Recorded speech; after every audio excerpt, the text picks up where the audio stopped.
bawat isa. At salamat po sa presensya ng bawat isa po sa mga kamag-anak, kaibigan, kakilala na naririto. Kami po from Christian Bible Baptist Church ay nagpapaabot ng pakikiramay po sa pamilya Marcos. Po in behalf of our pastor, Dr. Ed Laurena. Siya lang po ay nasa Singapore ngayon kaya hindi po siya nakarating at ako po ang kanyang pinapunta. Pero in behalf of our pastor, siya pinagpapaabot ng pakikiramay po sa Marcos family. Bawat isa, kami po from Christian Bible Baptist Church, ito pong funeral service na ito ay ginagawa po namin bilang isa po sa ministry ng aming church. Nais po namin magbigay ng kaaliwan sa bawat isa sa inyo. Alam po namin ang ganitong pagkakataon ay hindi po basta may kalungkutan. Pero sa kabilang banda, dahil mayroong salita ng Diyos, ay pwede pong makakuha tayo ng comfort mula sa Panginoon. Marami po tayong pwedeng sabihin na makapagbigay ng kaaliwan sa atin. Pero wala pong tatalo sa sinasabi ng Panginoon mula sa Biblia.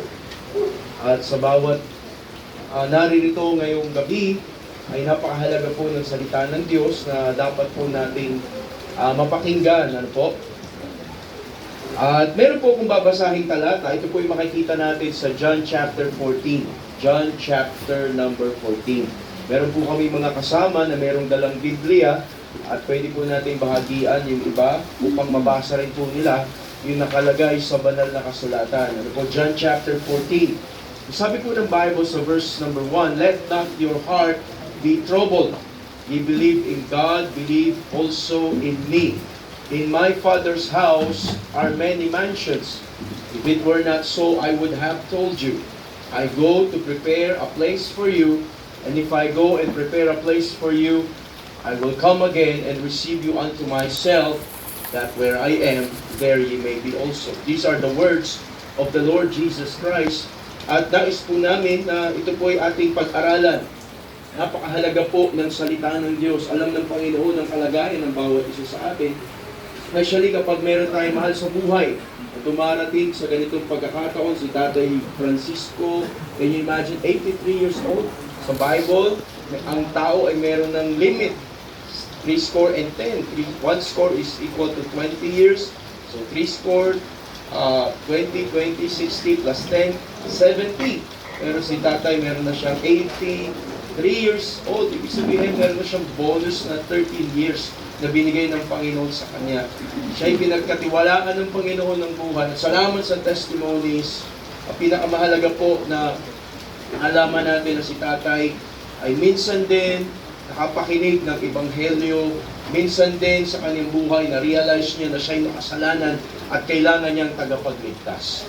At ngayong gabi nais po namin ibahagi sa inyo ang sinasabi ng Panginoon dito sa talata na ito. Tayo po muna ay manalangin.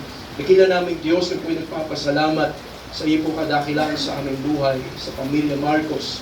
Nalangin po namin, Panginoon, ang mga kamag-anak na naiwanan ni Tatay Francisco. Nawa, Panginoon, ay kayo po ang kumilos sa kanilang puso upang ang kalagayan namin in the near future, makita po namin na meron pong grand reunion up there in heaven. At pinakamahalaga ay matiyak namin na kami po'y kasama sa reunion sa langit. Ang mga ganitong pagkakataon ay hindi po goodbyes, but see you later. Because we know na isang araw ay posibleng dumating din po sa aming buhay ang tinatawag na kamatayan. Kaya kami nagpapasalamat, meron kayong salita na nagbibigay ng kaaliwan sa aming mga buhay. May kami nakapatawaran sa mga pagkukulang pagkakasala. Mahal po namin kayo. Pinalangin ko sa pangalan ni Jesus. Amen. Now, these are the words of the Lord Jesus Christ during His earthly ministry. This was after His resurrection. We know that the Lord Jesus Christ came into this world. Totoo po na ang Messiah na pinangako ng Diyos ay dumating. Siya po'y pinanganak sa bayan ni David sa Israel, sa Sabsaban. Ang pangalan niya ay Panginoong Jesucristo. So nangyari na po ang purpose kung bakit ang Diyos ay naparito sa atin. God became a man by the person of the Lord Jesus Christ. At ang Panginoon napako sa krus, siya'y namatay, inilibing, at sa ikatlong araw siya'y muling nabuhay. Now the disciples of the Lord Jesus Christ were watching Him, nakatingin sa Kanya, ang sabi ng Panginoon sa kanila, "Let not your heart be troubled. You believe in God, believe also in me. Salamat sa Panginoon, isang araw sa buhay ni Tatay Francisco, siya'y sumampalataya sa Panginoon. Baliwala ang buhay natin. Ang 83 years ay baliwala kung hindi dumating sa buhay ni Tatay na siya'y nakakilala sa Panginoon at tumanggap sa Panginoon bilang sariling tagapagligtas. Sabi ng Panginoon sa mga disciples niya, "In my Father's house are many mansions." He's talking about heaven. Ang sinasabi na ng Panginoon dito ay ang langit. Dahil alam ng mga disipulo ng Panginoon na malapit na siyang umakyat doon sa langit because this was after His resurrection. Sabi ng Panginoon, "In my Father's house are many mansions. If it were not so, I would have told you, I go to prepare a place for you."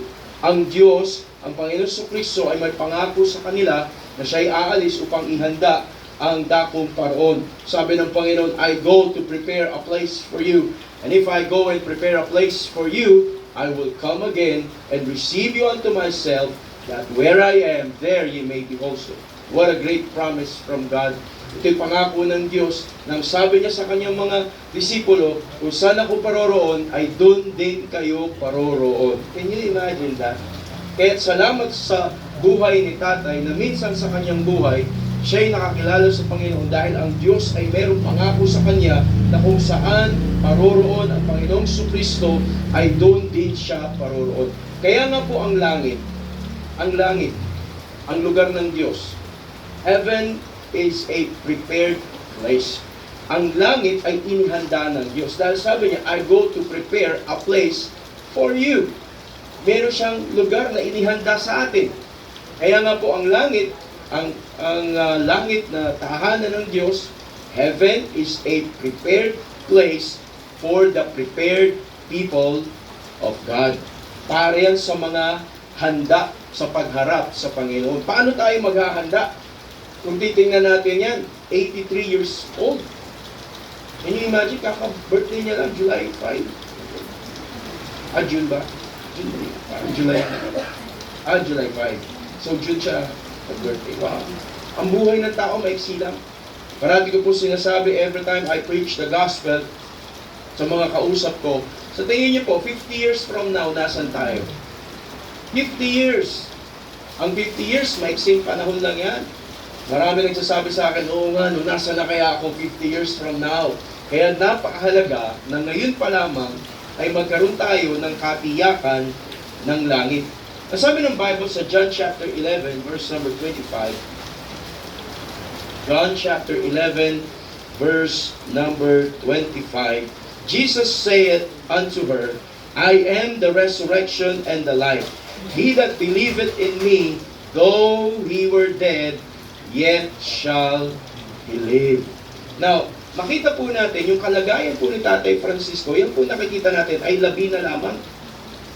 Pero ayon sa pangako ng Diyos sa Biblia, yung kamatayan na na-experience si Tatay na wala na sana siyang kapangyarihan over death, ay napagtagumpayan ng Panginoon. Dahil sabi niya, "I am the resurrection and the life. He that believeth in me, though he were dead, yet shall he live." Kaya po yung kalagayan ni Tatay, we are confident enough. Katulad ng sinasabi ng Bible sa 2 Corinthians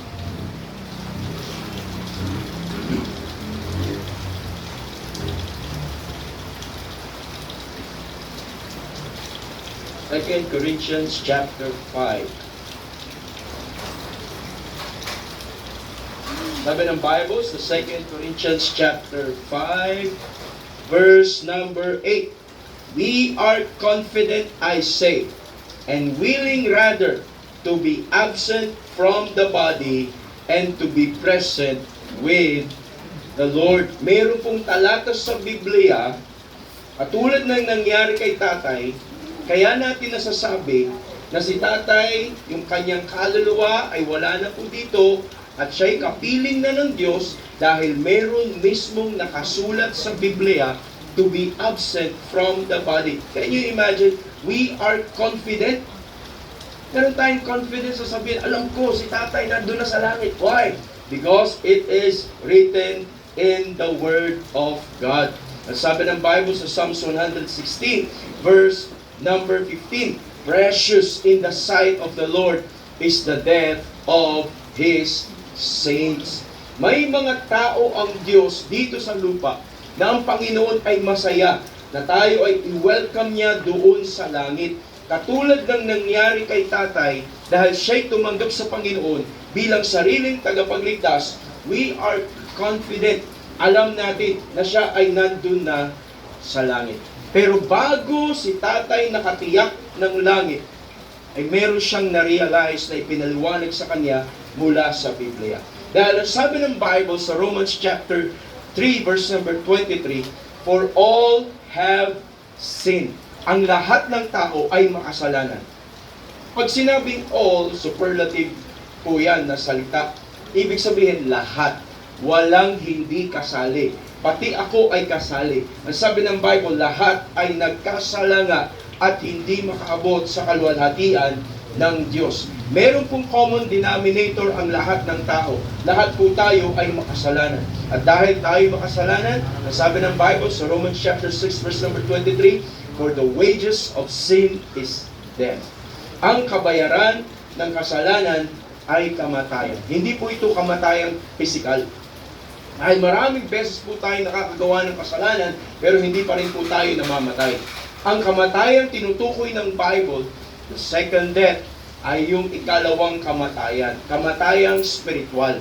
Tayo kapag ka namatay, because of our sin, we will go straight to the devil's hell. Sa impyerno ay merong apoy na hindi namamatay. Merong uod na hindi namamatay, and we will be there forever and ever and ever without Christ. Ang tao ay napapahamak sa impyerno gawa ng kanyang kasalanan. Walang tagapagligtas.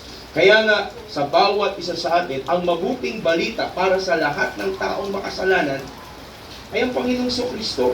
Dahil ang sabi ng Bible sa John chapter 3 verse number 16, "Sapagkat gayon na lamang ang pag-ibig ng Diyos, ibinigay niya ang kanyang buktong na anak, ang Panginoong Kristo, at sino man ang sumampalataya sa Kanya ay hindi mapapahamak, bagkus magkakaroon ng buhay na walang hanggan." Ang kaligtasan, ang buhay na walang hanggan, ay hindi mo kailangang paghirapan, hindi mo kailangang pagtrabahuhan, wala kang gagawin. Ang dapat lang ay tanggapin mo. Sabi ng Bible, "For the wages of sin is death, but the gift of God is eternal life through Jesus Christ our Lord." Ang regalo ng Diyos ay buhay na walang hanggan. Now, the decision is ours. Ang desisyon ay nasa atin. Salamat! Ang buhay ni tatay na siya'y tumanggap sa Panginoon. Gumawa siya ng desisyon. That very day, na na-realize niya na siya'y makasalanan. Kailangan po yung realization. Ma-realize natin sa ating sarili na tayo makasalanan. At bilang makasalanan, papahamak tayo sa impyerno. Pero salamat sa ginawa ni Kristo doon sa krus ng Kalbaryo. Siya'y namatay, inilibing, at nabuhay namang muli para sa atin. Alam niyo po kung paano ginawa ng Diyos yung kaligtasan para sa atin? Hindi natin maisip bakit nagawa ng Diyos yun. Pero sabi ng Bible, "For God so loved the world." Ganun ka na lang kamahal ng Diyos. Salamat. Isang araw sa buhay ni Tatay Francisco, naunawaan niya na siya'y mahal ng Diyos. Kaya nga ngayon, kaibigan, dapat mo ring maunawaan na ikaw ay mahal ng Diyos. Ayaw ng Diyos na ikaw ay mapahamak doon sa impyerno. Ayaw ng Diyos na pag dumating sa atin yung tinatawag na kamatayan, ay hindi natin alam saan patutungong ating kaluluwa. Kaya ang Diyos ay gumawa ng paraan. Siya mismo ang gumawa ng paraan. He gave His only begotten Son, the Lord Jesus Christ. At yung time ng pagpunta ng Panginoon, eksakto pa during the time of the Romans, na sobrang barbaric ang kanilang parusa sa makasalanan. Meron naka-schedule na dapat ipako sa krus, walang iba kundi si Barabas. At ang Panginoon ang sinigaw ng mga tao, palayain si Barabas at ipako si Jesus.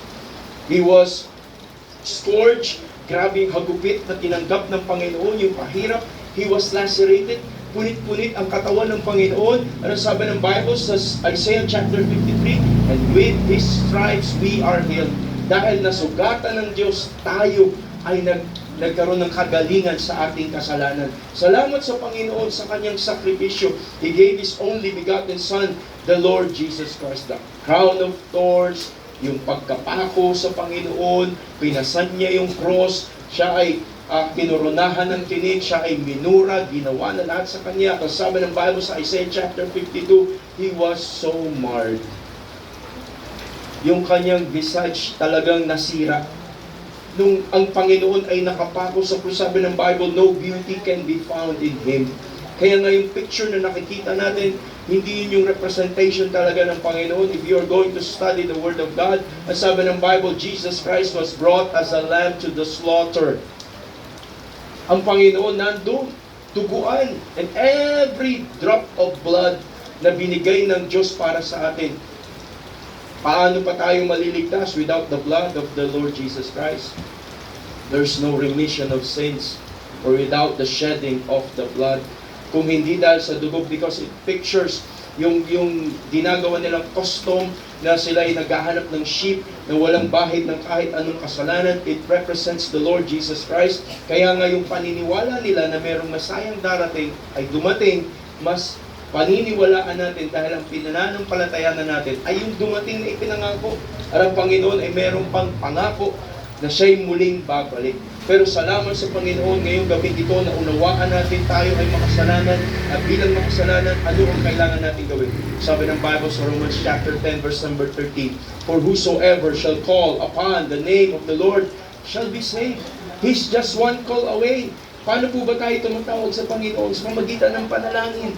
Anong sasabihin natin? Pagsisiyan natin ang ating kasalanan at tanggapin natin siya sa puso natin bilang sariling tagapagligtas. Ako po yung nagpapasalamat na sinabihan po ako ni Pastor. Sabi niya, mag-preach ka doon.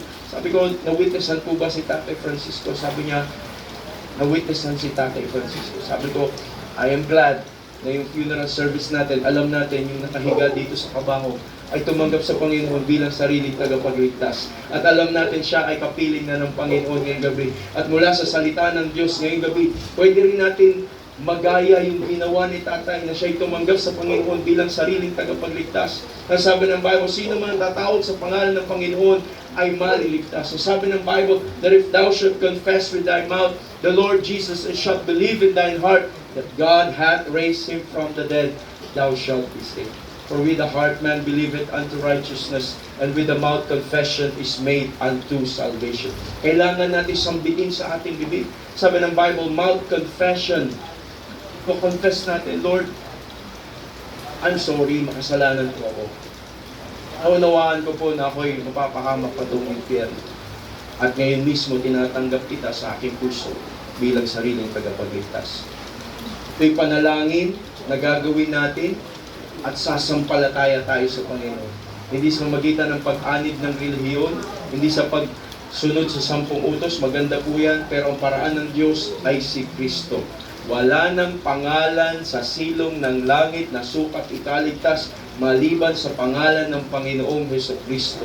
Kaya tayo binigyan ng pagkakataon ng Diyos ngayong gabi na pwede rin nating tanggapin ng Panginoon sa ating puso bilang sariling tagapagligtas. Ngayong gabi ako po'y mananalangin. Ito'y panalangin ng pagsisisi ng kasalanan, pagtanggap kay Kristo bilang sariling tagapagligtas.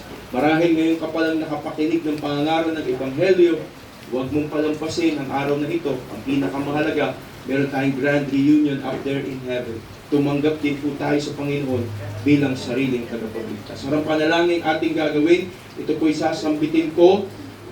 Nais ko po ng bawat isa ay kayo rin po ay sumunod sa panalangin. Ariin yung sarili niyong panalangin, ang panalangin na aking gagawin. Tanggapin po natin ang Panginoon sa ating puso, katulad ng ginawa ni Tatay Francisco, bawat isa sa atin. Anihan ko po kayo yumuko, pumikit, at sabayan niyo po ako sa panalangin na aking sasambitin. Tayo po'y manalangin, narito po ang panalangin. Sabayan niyo po ako sa panalangin. Dakilang Diyos, salamat po. Ngayong gabi, ay naunawaan ko po ang aking kalagayan sa inyong harapan bilang isang makasalanan na papahamak patungo sa impyerno. Ngunit nagpapasalamat po ako, Panginoong Hesus, sa inyong ginawa sa krus ng Kalbaryo. Kayo po'y namatay, inilibing, at nabuhay namang muli. Ngayong oras na ito ay pinagsisisihan ko po ang lahat ang aking kasalanan. At ngayong oras na ito, Panginoong Jesus, natanggap ko po kayo sa aking puso bilang aking Panginoon at personal na tagapagligtas. Salamat po sa buhay na walang hanggan na regalo niyo sa akin. Ito po'y dalangin ko sa pangalan ni Jesus. Amen. Ngayong gabi, kung sincero ang panalangin na iyong ginawa at tinanggap mo si Kristo sa iyong puso bilang sariling tagapagligtas, katulad ng ginawa ni Tatay Francisco, may pangako ang Diyos mula sa Biblia. Sabi ng Bible sa John 3:16, "For God so loved the world that He gave His only begotten Son, that whosoever," sino man, "whosoever believeth in Him should not perish, but have everlasting life." Ang sabi ng Panginoon ay hindi mapapahamak. Saan po ba tayo mapapahamak? Ang sabi ng Biblia, sa impyerno. Pero dahil meron tayong tagapagligtas, sumampalataya tayo sa Panginoon, sabi ng Bible, shall never perish, but have everlasting life. May buhay na walang hanggan kay Kristo Jesus. Ang sabi ng Bible, sa binasa natin talata kanina, Romans chapter 6 verse 23, "For the wages of sin is death, but the gift of God is eternal life through Jesus Christ our Lord." Alam niyo po kung ano yung ginawa niyo ngayong gabi? Tumanggap kayo sa Panginoon bilang sariling tagapagligtas. Ang buhay na walang hanggan ay na kay Kristo Jesus. Kaya nga ang pangako ng Biblia ay totoo at tiyak. Ang sabi ng Bible sa 1 John chapter 5. Sabi ng Bible sa 1 John chapter 5 verse number 11. Bakit po natin nasabi na may buhay na walang hanggan tayo? Sabi ng Bible, "And this is the record that God hath given to us eternal life. And this life is in His Son." Bakit natin nasabi na sa Tatay Francisco ay merong buhay na walang hanggan? Sabi ng Bible, "And this is the record." Ito po ang record, ang salita ng Diyos. May record, Bible. Tinabi ng salita ng Diyos. Sa tindahan, ang mahalaga po yung listahan. Pag yung listahan ay nawala, libre na lahat ng mga umutang. Wala ng record.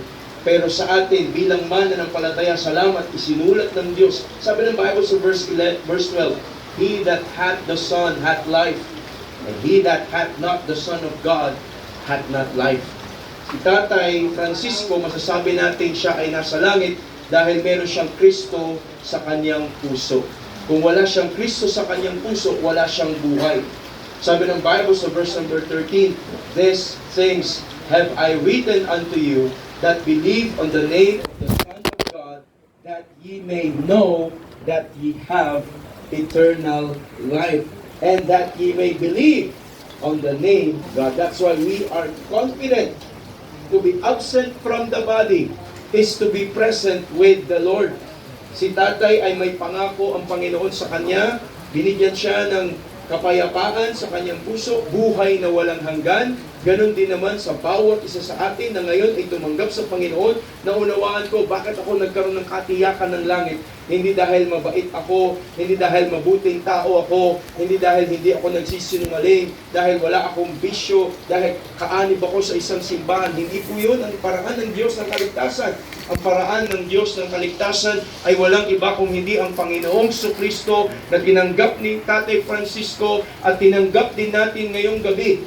In behalf of Christian Bible Baptist Church, kami po ay nagpapasalamat na ang simbahan nangangaral na si Kristo ay nagliligtas, ay nagkaroon po ng opportunity dito sa bahay ni Tatay Francisco Marcos, at kami ay nakapagbigay ng ebanghelyo ng Panginoong Jesucristo. Ang pangako ng Diyos ay hindi mababalik. Sabi ng Bible sa John chapter 1 verse number 12, "But as many as receive Him, to them gave He power to become the sons of God."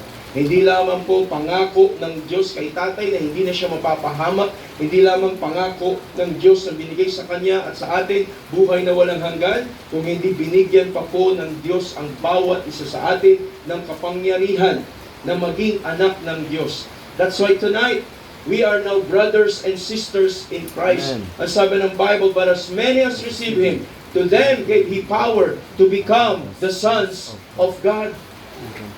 Ay nagkaroon ng entitlement na maging anak ng Diyos. Can you imagine that? Si Tatay Francisco bilang anak ng Diyos ay merong lugar na inuwian, tahanan ng Diyos. Kasi siya'y anak ng Diyos.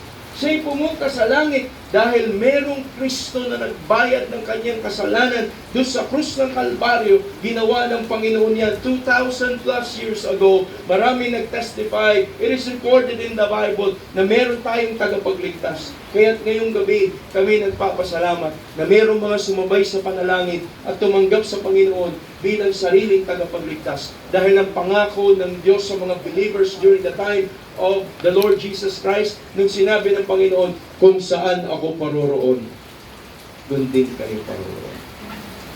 Kaya tunay po, ngayong ganitong pagkakataon, may kalungkutan. Sino pong hindi malulungkot? Ako po, wala na rin po yung aking tatay. Sabi ko noon, hindi ako iyak. Pero nung hinatid na namin, umiyak ako. Masakit po yun, totoo po yung masakit. Pero sa kabilang banda, masaya tayo kasi meron tayong ama na nakakilala sa Panginoon bilang sariling tagapagligtas. At hindi lang siya ang sumampalataya. Ngayong gabi, marami pa siyang kamag-anak na sumampalataya rin sa Panginoon bilang sariling tagapagligtas. Dahil may pangako ang Diyos sa atin na buhay na walang hanggan. Tapos na po akong mangaral. Ako po'y nagpapasalamat sa inyo pong attention. Kayo po'y nakinig. Nais lang po namin malaman ngayong gabi yan po. Sa mga sinserong nanalangin kanina, sino po sa inyo yung talagang tumanggap sa Panginoon bilang sariling tagapagligtas? Nais naman po namin malaman, ako po bilang mangaral, gusto ko lang po makita, pwede ko tumanggap sa Panginoon? Gusto mo ba sa Amen, praise the Lord, Amen, Amen, praise the Lord, Amen, salamat po, Amen, Amen, praise the Lord, God bless your heart. Thank you very much sa time na binigay niyo po sa amin makapag-share ng gospel. Thank you po, Preacher Mac, sa time na binigay niyo po. At nais ko po sana kumanta kayo, pero pakalumas ko lang. Kaya maraming salamat po. Thank you very much po. Amen.